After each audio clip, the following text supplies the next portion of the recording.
Casting live, you're watching News 6 at noon. Happening at News 6 at noon, we are helping you stay safe on the roads as so many Floridians hit the roads to celebrate the holidays with some loved ones. And guess what?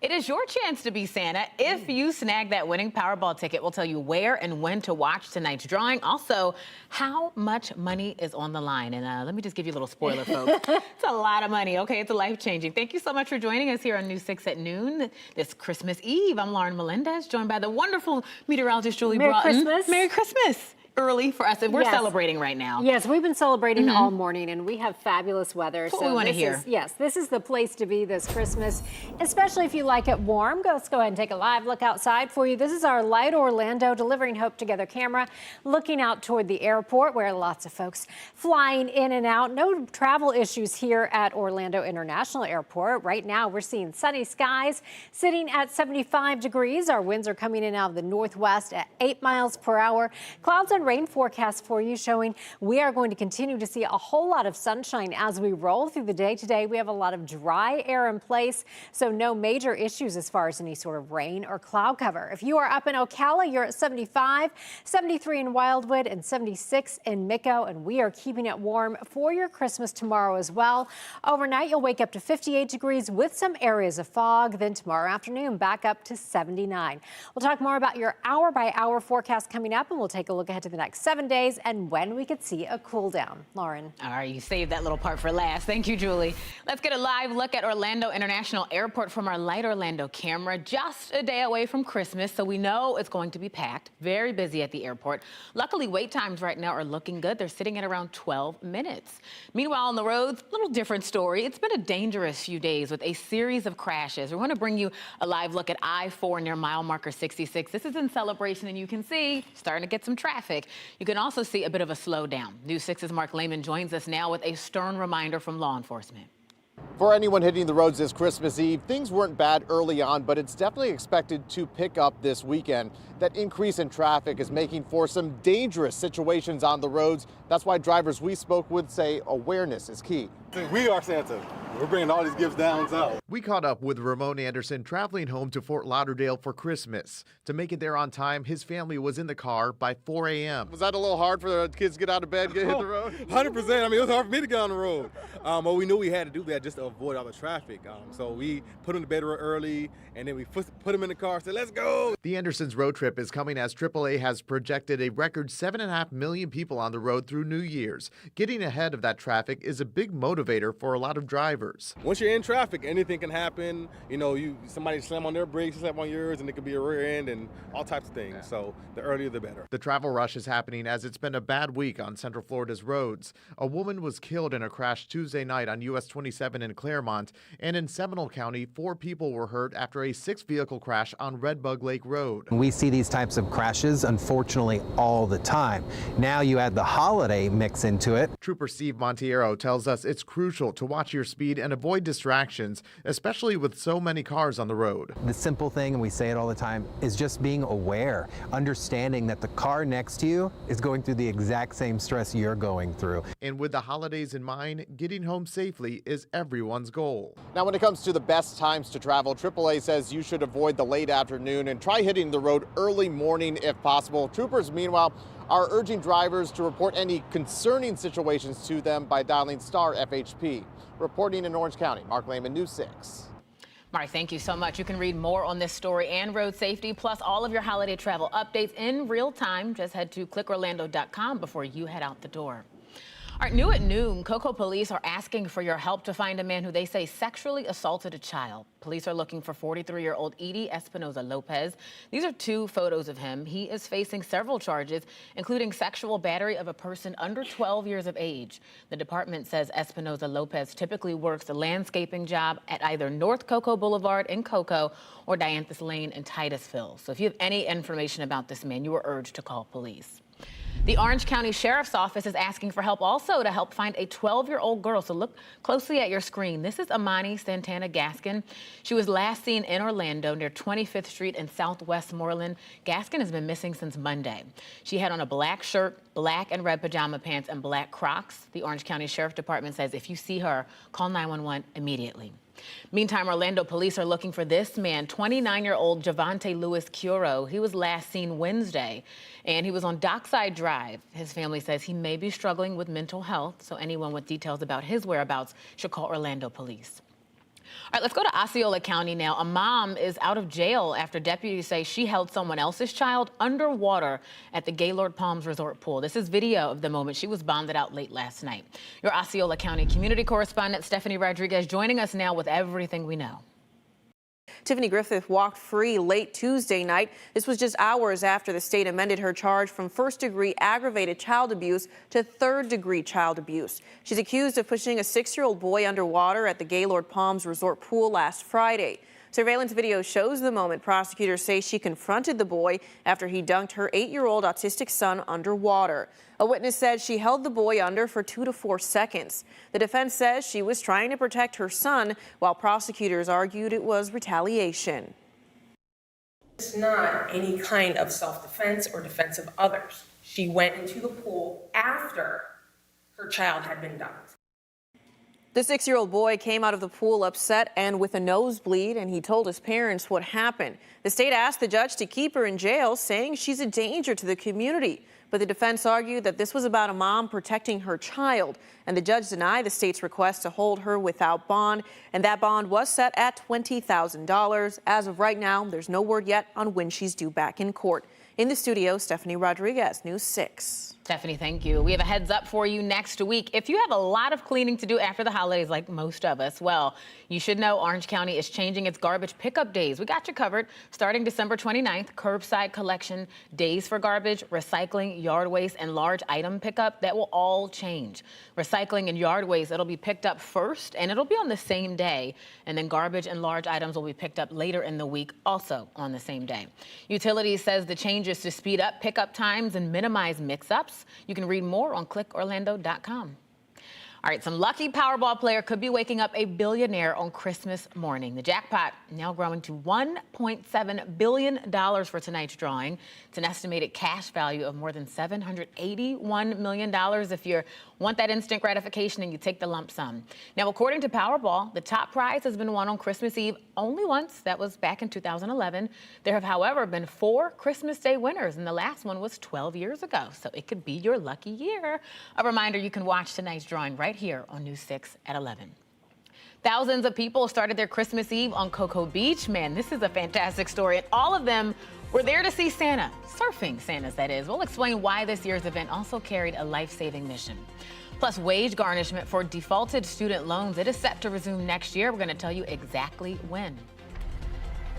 And before we let you go, let's bring you a live look from our Mount Dora cam. Beautiful sunny skies out there. We'll be watching. We'll see you back here at News 6 at noon in just a few seconds.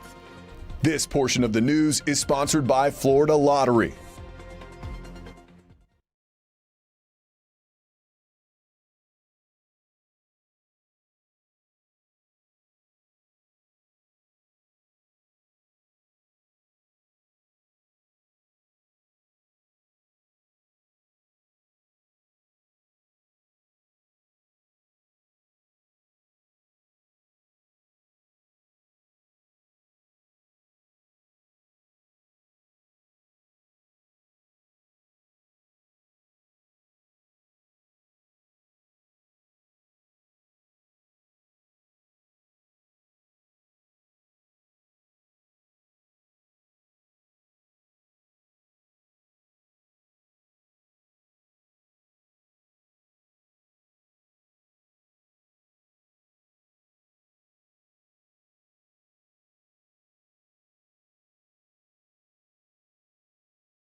Welcome back. So on Christmas Eve in Cocoa Beach, Santa doesn't need a sleigh. He doesn't need snow. In fact, all he has to do is grab a surfboard and hit the waves. These are some brave folks, right? They're spreading some holiday cheer, Florida style, of course. News 6's Angie Casada brings us a front row seat. On Christmas Eve by the ocean so blue, Santa showed up, not just one, but a few. In red suits and hats from head to their feet, they paddled out to the surf, a salty holiday treat. On shore, the scene was just as bright. Kids on shoulders, pups in sight. From strollers to surfboards, young and old, every generation had a story told. What started in 2009 as a family's fun day grew into a tradition that spread far away. Hundreds of Santas, thousands looked on as Cocoa Beach turned festive at dawn. A father and son with no idea the legacy that would come. 3 spectators, my 3-year-old grandson Anderson, our dog Lola, and my wife was there. So we had 3 spectators, a couple of surfers, big deal. But this story, like all the best ones we tell, is about giving back and giving back well. Each suit and each shirt help charities grow, supporting local causes the community knows. The Florida Surf Museum and Grind for Life, too, have benefited greatly from Santa's So True. More than $120,000 raised, all from a beach filled with Christmas praise. From what it's turned into, I love to see everybody in the city, you know, just the tourism and the locals all coming together and having a good time. Even a Christmas tale needs a plan, and this year parking was handled by hand. Police kept streets cleared, neighborhoods free, so families, pets, and first responders could move safely. For the first time, shuttles helped move the crowd, keeping everyone safe and Santa's proud. Merry Christmas! From waves that sparkled in morning light to leashes, laughter, and barks of delight, surfing Santas proved this Christmas Eve day the best gifts are shared by people, by pets, and by every age. In Cocoa Beach, Angie Casada, News 6. Okay, she has to get a round of applause for that. Angie, giving Dr. Seuss a run for his money. Nice job. All right, we're going to stay on the coast. There's a live look at our camera in Daytona Beach. Ooh, that just looks like a dream right there. Postcard, really. You can see, I think some folks, little tiny black dots there off in the distance, enjoying beautiful weather we have today. Meteorologist Julie Broughton is here. Julie, you are everyone's friend with weather like this. This is a great forecast as we head really through the next several days. You saw some folks out there walking on the beach. Nice day to enjoy it on the sand. Water temperature around 69 degrees, and we are looking at an elevated threat of rip currents. Now, as we head through the day today, we'll keep it nice and warm. Again tonight, we will be tracking some areas of fog once again. We'll keep our temperatures mild, and for your Christmas day, very similar to what we're enjoying today. So warm and dry, a lot of sunshine, but we will see some changes as we move into next week. In fact, by this time next week, I think we'll be dramatically cooler. Some of us falling back even into the 30s and 40s. Now, for tonight, of course, Santa has already left. I just checked the Santa tracker. He is in India right now. And as he makes his way into central Florida overnight, 58 degrees. We are going to be tracking some areas of fog, but Rudolph has it covered, so we are in great shape with that. Here's a look at the radar from across the United States. Some travel issues across the Northeast, and really a lot of rough weather impacting the West Coast. We have flood advisories all up and down the coast in California, so they are dealing with major weather impacts as far as travel goes in their area. Here's what it looks like as we zoom in closer in central Florida, and as we've seen on our cameras, no rain out there, so we are just looking great. Here's what it looks like a little bit farther south from that camera we were looking at in Daytona Beach. This is our Launch Credit Union camera in Cape Canaveral. 76 degrees right now with sunny skies. If you are in Azalea Park, you're at 75. It is 74 right now in Webster, 71 in Tavares. Salt Springs checking in at 76, 73 in Umatilla, and our friends in Kenansville, you were checking in at 74 degrees. Now, here's your hour-by-hour forecast.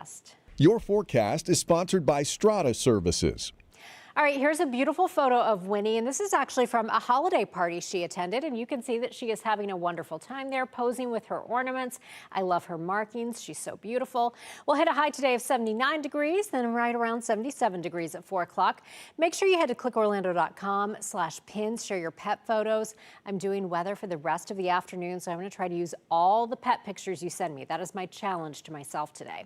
Satellite and radar imagery showing clear skies for us. High pressure continuing to build in that clockwise circulation, bringing our winds out of the north, tapping into dry air for us. So clouds and rain forecast taking you through the evening hours. A lot of you heading out to church services this evening.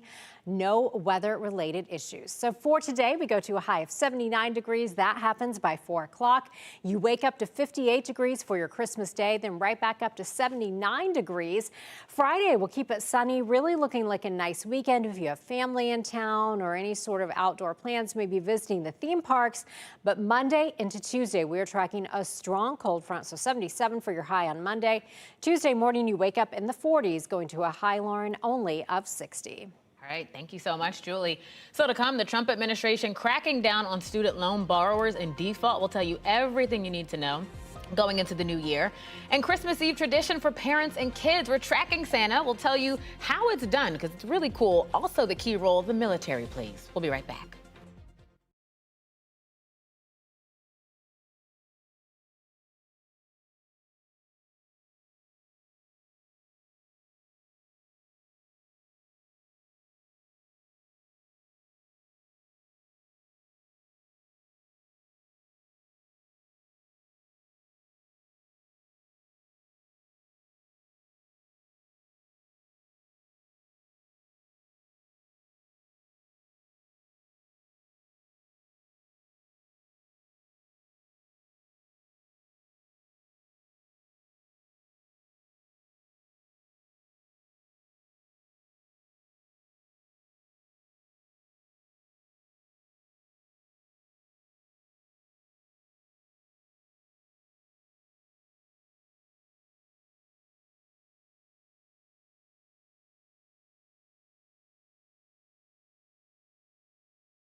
Well, right now, the Trump administration is preparing to crack down on student loan borrowers in default, and the consequences of defaulted loans could hit paychecks. We're talking as soon as next month.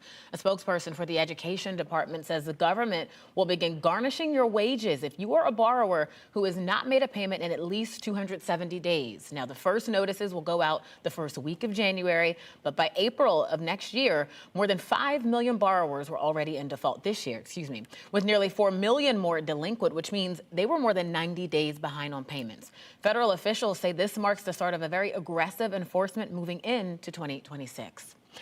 As Santa prepares for the busiest night of the year, the NORAD Santa Tracker is once again lighting up phones and screens. We're talking across the country, across the world, really.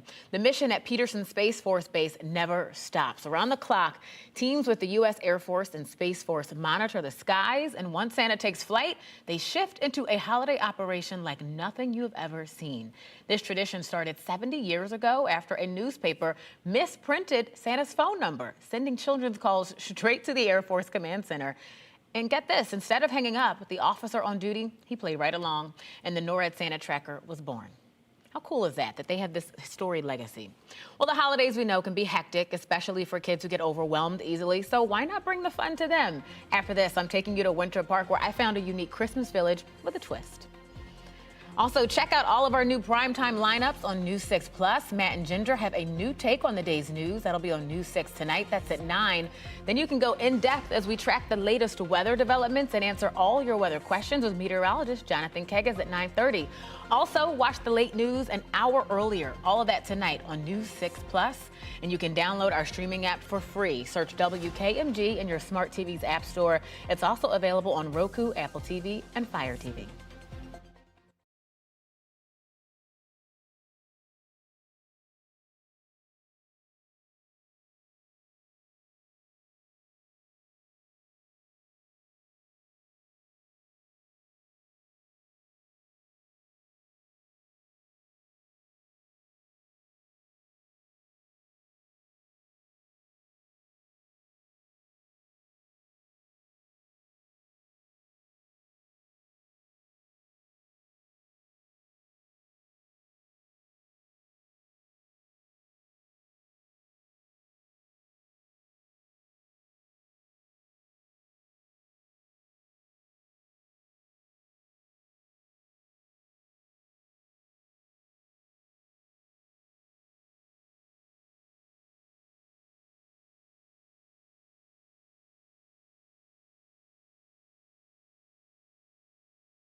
The holiday rush typically means packed malls, loud Christmas music, and your wallet, well, you might as well toss it. I'm News 6 morning anchor Lauren Melendez, taking you to Winter Park, where one family is hoping to calm some of that chaos, creating a massive display that offers a little something for everybody. Welcome to the Lyman Family Christmas Village. It's a pretty magical place, but you're not going to find it on Google Maps. Because it's in Jennifer Lyman's living room. Over here is the downtown area. From hundreds of dollars worth of vintage miniatures, cool figurines, even handcrafted decorations over the years. This is a labor of love. I mainly do it for my mom. Comes an incredible tradition for this Lyman family and young students who are out-of-the-box thinkers and learn differently. Yeah, a lot of the kids do have like sensory overload going to the mall at this time of the year, and sitting on Santa's lap can be a little bit scary for some kids. Jennifer and her mother both run Montessori schools, offering specialized learning for kids through sensory-rich environments. For them, sharing this display has transformed into a heart-tugging tradition even the parents look forward to. We're part of the Lyman School community, and we see each other throughout the week, but rarely do we have the opportunity to really connect. And between the sights and the sugar, it's a quaint and safe way to get the kids excited for the season. I really want to keep our Christmas tree, all of the lights up for the rest of the year. Did I mention it's about a 30-hour project spanning 7 days? There's a waterfront area over there. Industrial is back here. Here we have a little mini Chinatown. Manufacturing well stuff. thought through. Yes. And that's not even a fraction of it. Best part, it's free, it's endless, and the kids walk away with some holiday swag that even the furry ones can perk up for. Lauren Melendez, News 6. It took everything in me when I was doing the story not to have one of those cookies for myself, but it was so fun. I mean, they're amazing people. Yeah, that's incredible. I would have wanted to bring the dog with his hat home. Yeah, he had the swag. He was so cute. All right, beautiful forecast for you. Downtown Orlando Skycam showing plenty of sunshine for our Christmas Eve. Right now, we're sitting at 75 degrees. A lot of you have plans this evening. We will see some areas of fog overnight, 58 for our overnight low. Back up to 79 for your high tomorrow. We keep it dry. We keep it warm all the way through the weekend. We are tracking some changes as we head into next week. Some cooler weather by this time next week. We don't have to talk about that. Thank you so much for joining us at noon. Our next newscast is at 4 p.m. You can always check clickorlando.com for any updates from myself and Julie. Have a fantastic Christmas. We will see you soon.